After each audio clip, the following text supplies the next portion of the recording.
Salut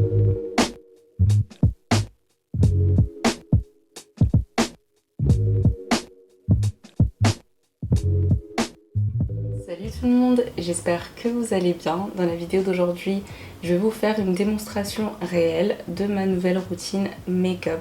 Donc c'est la routine que je suis depuis que j'ai quitté YouTube.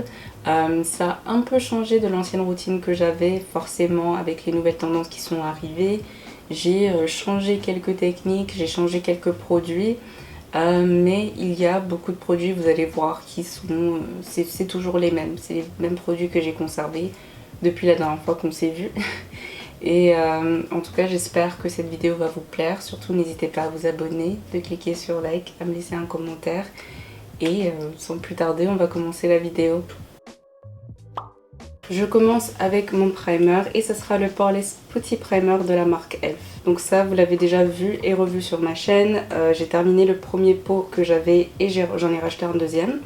Et j'adore ce primer parce que je trouve que c'est un primer multifonction. Donc c'est un primer qui va venir hydrater votre peau, mais ça va aussi venir flouter vos pores. Et certes c'est hydratant, mais ça ne laisse pas de film gras. Et je fais attention à ça parce que j'ai quand même une peau mixte. J'ai la peau normale sur... c'est quoi le mot? Genre sur... enfin... ce que j'essaie de dire, c'est que le centre de mon visage, donc mon nez, enfin ma zone T, et c'est une zone grasse, alors que le reste, j'ai une peau normale. Donc c'est vraiment un primer que je viens appliquer absolument partout. J'en rajoute sur ma zone T pour bien camoufler mes pores. Alors quand on venait de se laisser l'année dernière, j'utilisais l'infaillible 24 heures Fresh Wear de la marque L'Oréal dans la teinte dorée foncée et c'est ce que j'utilise toujours. J'adore ce fond de teint, j'adore le fini semi-mat que ça m'apporte. Je trouve que c'est un fond de teint qui tient bon, que ce soit l'été ou l'hiver. Franchement, il est top. J'utilise beaucoup moins de produits qu'avant. Quand j'ai dit produits, c'est en nombre de produits, mais aussi la quantité des produits que j'utilise a été réduite. Donc là, je vais uniquement appliquer une pompe, ça me suffit largement parce que je vise juste une couvrance moyenne, que ce soit avec mon fond de teint et avec mon anti-cerne. J'étais pas présente sur les réseaux sociaux cette année, je postais pas de vidéos, mais j'étais quand même au courant des tendances qui passaient. À un moment, la tendance Clean Girl a vraiment pris le dessus sur YouTube. Mais je pense que c'est à ce moment-là que ça m'a inconsciemment incité aussi à utiliser moins de produits sur mon visage et opter pour un look plus naturel. Et en parlant des réseaux sociaux, je ne compte pas du tout revenir sur Instagram parce que depuis que j'étais dessus, ça me plaisait pas trop. J'ai pas aimé les modifications qui ont été apportées à cette application, notamment le fait qu'on ne voyait pas nos posts de façon chronologique. Et déjà de base, j'aime pas poster les photos, c'est pas vraiment mon truc, c'est pas quelque chose qui me passionne vraiment. Juste pour prendre les photos pour les miniatures de mes vidéos, c'est compliqué, pour vous dire. Mais voilà, je voulais pas revenir sur Instagram, mais je voulais quand même revenir sur une application qui me permettrait d'être en contact direct avec vous, ailleurs que sur YouTube. J'ai donc décidé de réouvrir mon compte Snapchat et je vous mettrai le nom juste là de mon compte Snapchat si vous voulez venir me suivre là-bas. Ça me permet de directement discuter avec vous, répondre à vos questions, communiquer avec vous et qu'on se fasse notre petite communauté là-bas, quoi. Et je pense que c'est ce format que je préfère. Parce que même sur Instagram, je n'utilisais plus que les stories en fait au bout d'un moment. Finalement, je me suis dit pourquoi pas retourner sur Instagram où le principe même est juste de faire des stories. Et je sais pas si vous avez remarqué, mais quand j'appliquais mon fond de teint, je ne l'ai pas appliqué sur cette zone. Je l'ai pas appliqué au niveau de mes cernes. Parce qu'une fois que je vais appliquer l'anti-cerne, on va passer tout de suite à l'anti-cerne d'ailleurs. Une fois que je vais appliquer mon anti-cerne, je ne veux pas que ça fasse d'effet matière. Donc je ne veux pas que ce soit juste de l'anti-cerne par-dessus un fond de teint qui est par-dessus un primer. Juste pour que ce soit le plus fin et lisse possible, je n'applique rien d'autre sous mes yeux, à part donc un peu du primer pour lisser mes ridules. Et aussi mon anti-cerne de NYX, c'est le nouveau Bare With Me Concealer Serum. Nouveau, c'est sorti en début d'année, mais c'est quand même assez nouveau pour moi. Je l'ai acheté il y a peu de temps. L'applicateur est une pompe, donc je viens directement l'appliquer sur un pinceau et je viens ensuite placer le concealer là où j'ai l'habitude d'en mettre. Ça n'a pas changé. De toute l'année, j'ai utilisé l'anti-cerne de Rare Beauty que j'ai vraiment adoré. Je trouve que c'est l'un des meilleurs anti-cernes sur le marché selon mes goûts. Mais quand je l'ai fini, je voulais tester autre chose. Je changeais un peu pour voir autre chose. Et j'ai décidé de racheter l'anti-cerne hydratant de Elf que j'aimais beaucoup à l'époque. Sauf que j'ai l'impression que la formule a changé ou quelque chose a changé parce que quand j'ai utilisé le produit, c'était horrible. Genre ça ne voulait pas du tout se fondre au reste de mon teint. Ça restait à la surface, il y avait cet effet matière moche. Enfin, ça bougeait trop. Et donc malheureusement, j'étais obligée de m'en débarrasser parce que je me suis dit soit c'est un défaut avec le produit que j'ai reçu, soit ils ont changé la formule. Mais dans tous les cas, ça me va pas et je vais pas l'utiliser. Je cherchais un nouvel anti-cerne assez vite et c'est peut-être la 4e ou 5e fois que j'utilise et franchement, je trouve bien. Même un peu plus que bien parce que ça s'estompe super facilement dans la peau, ça me donne la couvrance moyenne que je recherche. Et c'est vraiment hydratant, ce que j'adore. Ça s'estompe super facilement, super vite.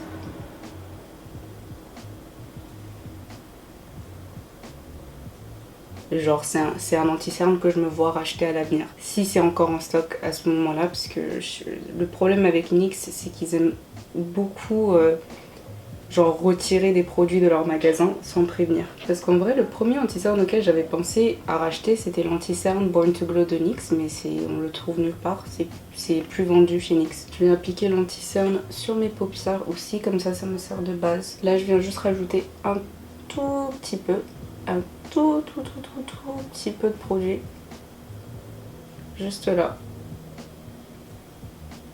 Et là aussi, parce que c'est les zones les plus foncées, genre du contour de mon œil. Et on estompe encore. Tellement rapide, vraiment. Chose importante dont je vous ai même pas parlé en le faisant, c'est que je viens appliquer de l'anti-cerne sur ma mâchoire maintenant. En fait, ça me semble tellement naturel de le faire que j'oublie que je suis censée vous expliquer ce que je suis en train de faire. Maintenant, j'applique de l'anti-cerne sur ma mâchoire parce que ça me permet de faire un début de contouring, d'accentuer déjà le creux qu'il y a en dessous de mes joues. Et l'anti-cerne est également dans la teinte Deep Glow Golden. S'il vous plaît, tenez le coup avec moi, j'essaie de me remettre dans le bain et de reprendre les bonnes habitudes de description. Il n'y a pas que le fond de teint qui n'a pas changé, j'utilise toujours la poudre Laura Mercier dans la teinte Honey Translucent. Pour moi, c'est inimaginable en fait d'acheter une autre poudre que celle-ci. On vient s'assurer qu'il n'y a pas de produit caché dans les ridules et ensuite je viens fixer mon anti-cerne. Je viens vraiment fixer partout où j'ai appliqué l'anti-cerne. Et je continue juste à estomper jusqu'à ce que la poudre s'intègre bien à ma peau. On vient aussi fixer les rides de sourire, toujours. Je vais juste rajouter un peu de poudre juste sur mes ridules pour être sûre que l'anti-cerne reste bien fixe. Et je laisse comme ça le temps de fixer le reste de mon visage. D'ailleurs, cette étape, il faut qu'on en parle. Sur le reste de mon visage, je viens appliquer le Airbrush Flawless Finish de Charlotte Tilbury dans la teinte Deep numéro 4. Je ne sais pas si cette poudre a toujours été aussi foncée ou si ça s'est tout simplement oxydé avec le temps. Mais maintenant, je l'utilise en fait comme bronzer. Je vais vous montrer avec mon pinceau très sale. Je viens prendre la poudre et je l'applique vraiment comme si c'était un bronzer. Et ça va venir fixer mon teint, mais aussi réchauffer mon teint. La différence n'est pas flagrante, c'est vraiment subtil, mais j'adore. Je trouve ça vraiment trop beau. Et ça reste dans le thème du naturel dont je vous parlais tout à l'heure, genre le clean girl make-up, tout ça. Sur la mâchoire aussi. Pour mon nez, je vais prendre un autre pinceau, genre un pinceau plus mince pour que je puisse être un peu plus précise, mais j'en mets pas trop non plus. Hein. Et je l'estompe vers mes sourcils. Et c'est l'un des produits les plus chers que j'ai parmi tous mes produits, si ce n'est pas le plus cher, je pense. c'est soit ça, soit la poudre Laura Mercier. Mais en gros, je trouve que c'est un très bon investissement parce que ça vient si bien flouter le grain de peau. C'est incroyable. Et ça laisse aussi un petit glow, mais un glow naturel. Indescriptible, juste top. Il est temps d'enlever l'excédent de poudre. Et on va venir fixer... Non, on va pas fixer tout ça tout de suite. Non, on va d'abord appliquer le blush. On se calme. Parmi tous les blushs que j'avais, le seul que j'ai gardé est celui de Charlotte Bio Makeup dans la teinte brun. Je trouve que c'est une très jolie teinte pour ma carnation qui contribue à mon faux bronzer. J'aime beaucoup ce blush, non seulement à cause de la couleur, mais c'est parce que c'est un blush qui tient vraiment bien. Que ce soit l'été ou l'hiver, peu importe, il tient super bien sur la peau. Là, je pense que la différence doit être encore plus flagrante qu'avec la poudre fixatrice. Comme vous pouvez le voir, c'est un blush qui est très chaud et donc je l'utilise comme blush et en même temps ça agit comme mon bronzer. Même pas besoin d'en prendre beaucoup. Je tapote juste un peu et je viens l'appliquer sur mes joues. Et je remonte toujours jusqu'à mes tempes, ça n'a pas changé. Maintenant, je peux venir fixer mon teint avec la brume fixatrice de la marque Elf. C'est plus spécifiquement la brume fraîcheur de fixation à la noix de coco longue tenue. Donc je vous confirme que c'est vraiment un spray qui fonctionne, qui fait tenir votre maquillage toute la journée. Mais en plus de ça, ça vous apporte un très joli fini lumineux. Je le disais à l'époque et je le pense encore aujourd'hui, je pense qu'en fait c'est le dupe du spray de Charlotte Tilbury.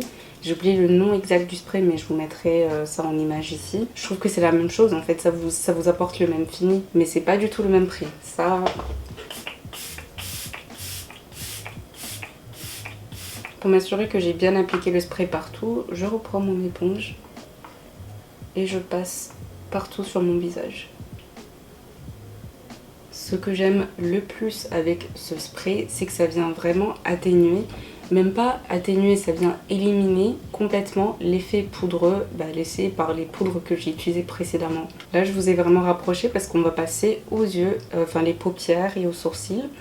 Donc pour les sourcils, ça a vraiment pas changé, hein.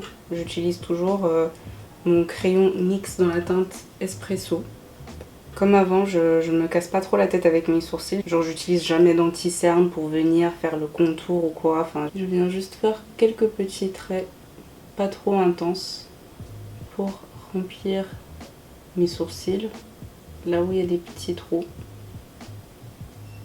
Voilà tout pour mes sourcils. C'est à peu près pareil, ça me suffit. C'est déjà beaucoup. Franchement, je fixe toujours mes sourcils avec The Brow Glue de la marque NYX. Depuis que c'est sorti, je suis devenue accro à ce produit. C'est pareil, un produit que j'ai racheté. Pour les paupières, comment dire, j'ai fini par admettre, assumer que j'aime les choses simples dans la vie en ce qui concerne les fards à paupières. J'utilise les deux mêmes teintes de marron depuis 1 an et je ne compte même pas changer en fait. Parfois je fais un petit effort et je mets un peu de paillettes, mais pour mon quotidien, même parfois quand je sors, genre je prends même pas la peine de changer. J'utilise que ces deux teintes de la palette de Jackie Aina en collaboration avec Anastasia Beverly Hills. Je rappelle, la meilleure palette de l'histoire. Et donc il s'agit... Pardon. Il s'agit de la teinte Edges et la teinte Credits. Je mélange les deux et je viens juste mettre ça un peu partout sur ma paupière en fait. Surtout sur ma paupière mobile. Et ensuite, je remonte un peu et je diffuse le mélange de ces deux teintes. En fait, je cherchais à créer une couleur qui ressemblait le plus possible à la couleur naturelle de mes paupières, mais en mettant donc ces fards par-dessus, ça rend ma paupière plus lisse, plus uniforme. Étant donné que je suis toujours en grève contre les faux cils, parce que je trouve ça tout simplement trop inconfortable, il y a genre quelques mois, ouais, c'était il y a 3 mois, je suis rentrée chez Kiko à la recherche d'un mascara et la vendeuse m'a demandé ce que je cherchais et je lui ai expliqué que je cherchais un mascara qui va m'apporter énormément de volume, c'est ce qui me préoccupe le plus. Et je voulais bien aussi un peu de longueur, mais ça me dérange pas si je tombe sur un mascara qui donne énormément de volume et pas de longueur. Elle m'a tout de suite conseillé le mascara Maxi Mode de Kiko. Bien évidemment parce que j'étais dans le magasin de Kiko, elle allait pas me conseiller le mascara d'un autre magasin, je pense pas. Mais elle m'a considéré le Maxi Mode, elle m'a dit que c'est ça qu'elle porte et que c'est son mascara préféré de la marque. Et c'est devenu mon mascara préféré aussi. Elle a vraiment su capturer l'essence de ce que je cherchais avec ce mascara. Voici à quoi ressemble le packaging, noir et sleek. Et franchement l'applicateur, parfait. En fait c'est tout petit, légèrement flexible et ça me permet de bien attraper les petits cils que j'ai en coin interne. C'est aussi la taille idéale pour l'application de mascara sur les cils inférieurs. Donc je viens appliquer tout ce qu'il y a sur l'applicateur, tout le produit qu'il y a sur l'applicateur sur mes cils.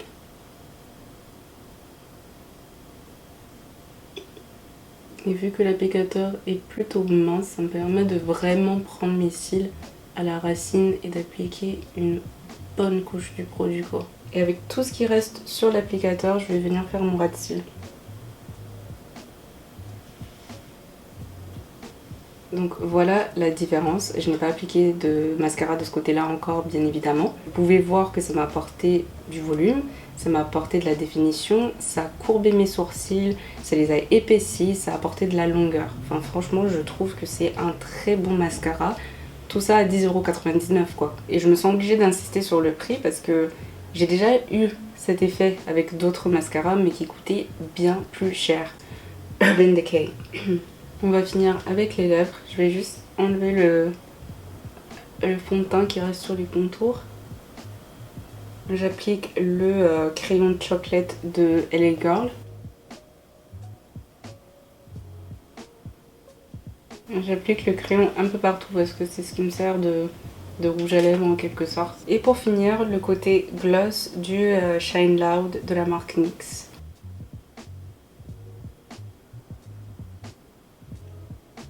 J'ai un peu de gloss qui dépasse.